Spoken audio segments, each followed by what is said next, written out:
건강수명 100세를 향하여 슬기로운 건강관리법을 알려주는 방송. 안녕하세요. OBS 생방송 건강콜센터의 저는 장민정입니다. 국내 척추질환 환자 수가 급격하게 늘어나고 있습니다. 건강보험심사평가원에 따르면요, 지난해 척추질환 환자 수가 960만여 명으로요, 한 7년 전이랑 비교했을 때 120만 명이나 늘어났다고 합니다. 아무래도 스마트폰 사용이 늘면서 고개 숙이게 되죠. 또 자세 구부정해지죠. 스트레스 많이 받으면서 이런 것들이 다 원인이 되고 있는데요.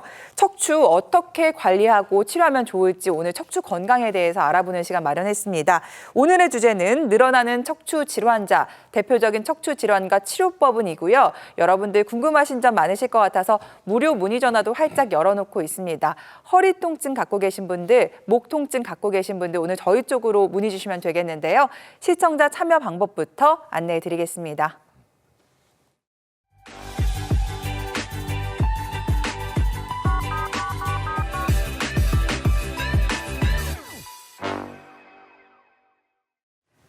네, 오늘 여러분의 척추 건강에 도움 말씀 주실 전문의 모셔보겠습니다. 신경외과 전문의 김욱하 원장님과 함께합니다. 어서 오세요. 네, 안녕하세요. 네, 원장님 시청자분들께 인사 부탁드립니다. 네, 안녕하세요. 여러분의 척추 건강 지킴이 김욱하입니다. 밖에 비가 내리고 있는데요. 이렇게 비나 눈이 오는 날은 길이 미끄럽습니다. 그런데 실제로 넘어지지 않고 미끄러지면서 휘청거리는 자세만으로도 척추골절이 발생할 수 있으니 꼭 주의해 주시면 좋겠습니다.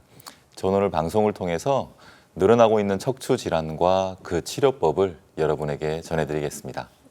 네, 오늘 김욱하 원장님과 함께 하시면서 궁금하신 점은요, 아래 나가고 있는 번호로 연락 주시면 되겠습니다. 원장님, 지금 비가 내리고 있는데 다음 달면 또 눈이 내릴 테고 빙판이 생길 테고 미끄러질 일도 참 많을 텐데 많은 분들이 척추질환 때문에 고생하시는 것 같아요. 대표적인 척추질환 어떤 것들이 있고 어떤 증상들이 있을까요? 네, 대표적인 척추 질환은 두 가지를 꼽을 수 있는데요. 협착증과 디스크가 되겠습니다. 먼저 협착증을 설명드리면요. 척추 내로 신경이 다니는 통로가 많이 있는데요. 이런 부분들이 여러 퇴행성 변화 때문에 좁아지면 그 부위로 지나가는 신경이 압박을 받아서 증상이 유발되는 그런 질환입니다. 다음 화면 주시면요. 지금 왼쪽에 두 영상이 이제 MRI 영상인데 신경 통로가 저렇게 넓어야 되는데요. 네. 오른쪽에 두 영상처럼 신경 통로가 많이 좁아지게 되면 문제가 발생합니다. 특히 허리 협착증의 경우에 걸을 때에 허리나 양쪽 엉덩이, 다리가 당기고 아파서 네. 걷는 게 점점점 힘들어지는 그런 질환이 되겠습니다. 다음 화면 주시면요.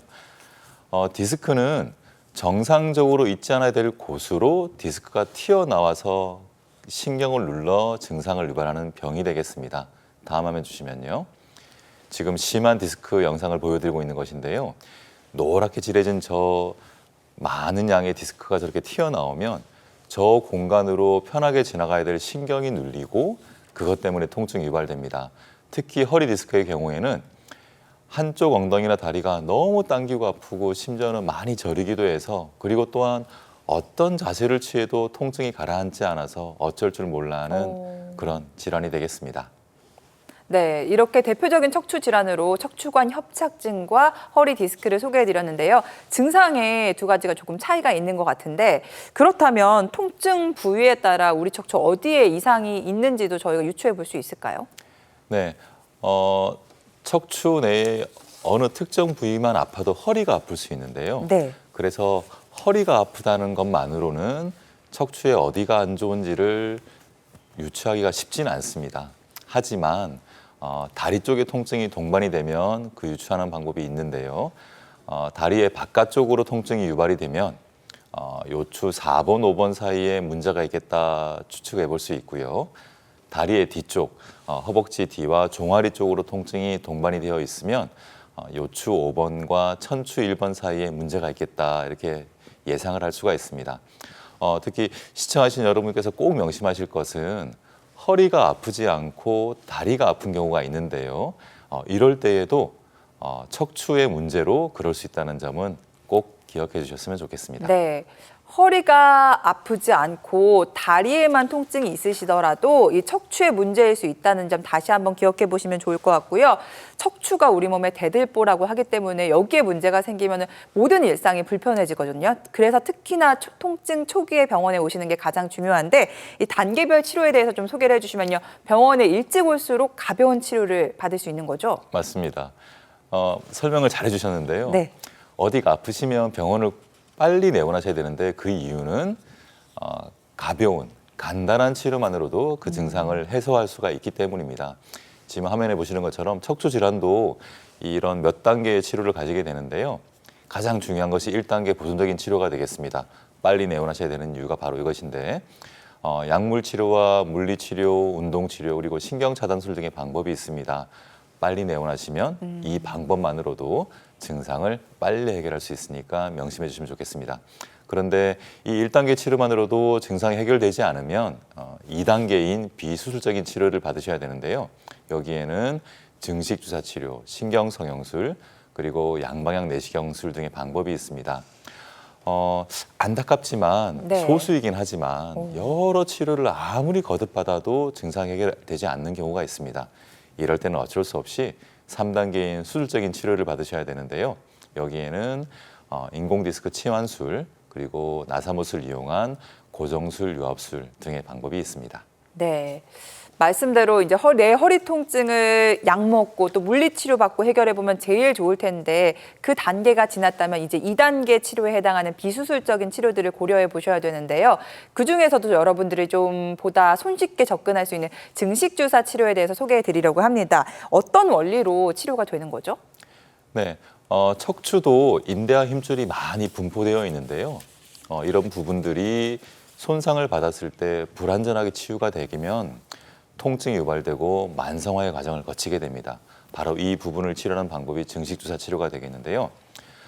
소량의 자극성 물질을 인대나 힘줄이 뼈에 부착하는 부위에 주사를 하게 되면요. 염증성 반응이 일어나게 되고 이 염증성 반응을 내 몸 스스로가 치유하는 과정을 거치면서 미약하고 느슨해진 인대나 힘줄이 보다 탄탄하게 강화되면서 통증이 해결되는 그런 치료가 되겠습니다.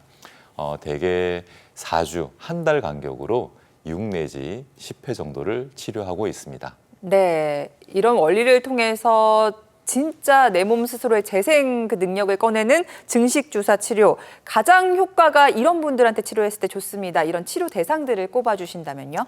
네, 누구나 다 같은 마음이시겠지만요. 네. 수술을 받지 않고 내 척추 관련 통증을 해결하고 싶을 경우에 이 증식주사 치료가 좋은 방법이 될 수 있습니다.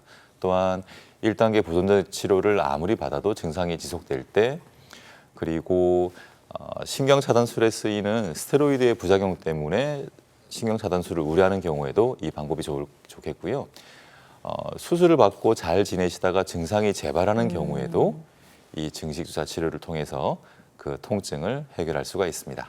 네, 이렇게 해서 증식 주사 치료에 대해서 살펴보고 있는데 계속해서 어떤 특징들을 가지고 있는지도 살펴볼게요. 네, 가장 중요한 특징은 내 몸 스스로의 치유 능력을 이용해서 손상된 인대나 힘줄을 근본적으로 개선한다는 것이 큰 특징이 되겠습니다. 또한 치료 과정이 짧고 비교적 간단하고요. 부작용이 생기는 경우가 극히 드물기 때문에 고령이나 만성 질환을 가지신 분들도 비교적 안전하게 치료를 받으실 수가 있습니다.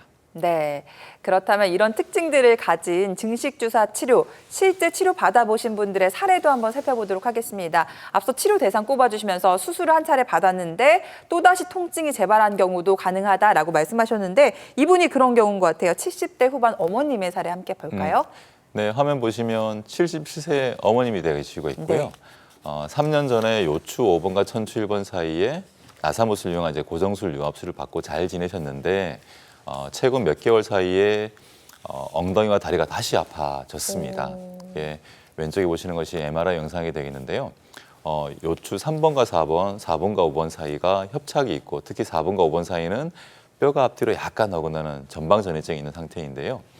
이럴 때 1단계 보존적인 치료를 거듭받았지만 증상이 이제 해결되지 않고 있을 때 바로 수술로 넘어가지 않고 방금 설명드린 증식주사 치료를 통해서 좋아질 수가 있습니다. 이분 같은 경우도 치료를 거듭거듭 받으시면서 증상이 차츰차츰 완화됐고 지금은 6회 치료가 종결된 이후인데 정말 통증이 뭐 조금 있는 듯한 정도로 일상적인 활동을 잘하고 계시는 그런 사례가 되겠습니다. 네, 너무 다행이네요. 이렇게 한 차례 수술을 받으셨던 분도 가능한 치료라는 점까지 저희가 말씀을 드렸고요. 찬바람이 솔솔 불어오고 있습니다. 더 추워지기 전에 나를 괴롭히는 이 허리 통증에서 좀 벗어나 보셨으면 좋을 것 같은데요. 병원 가시기 전에 오늘 저희 쪽으로 문의 주셔도 좋을 것 같습니다. 시청자 참여 방법 다시 한번 안내해드리고 여러분들의 문의 전화 받아보겠습니다.